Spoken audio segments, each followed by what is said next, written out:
The Red Sox leave chilly Boston for the warmth of the West Coast as they take on the Angels in Anaheim, and the Sox will try to stay as hot as the California sun.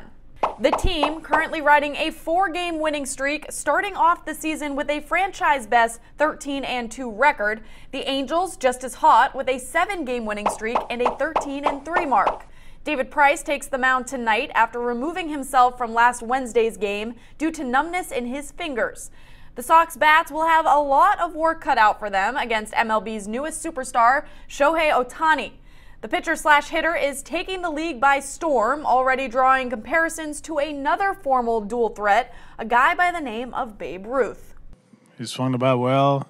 Haven't seen too much of him pitching, but he's Shohei, whatever they call him.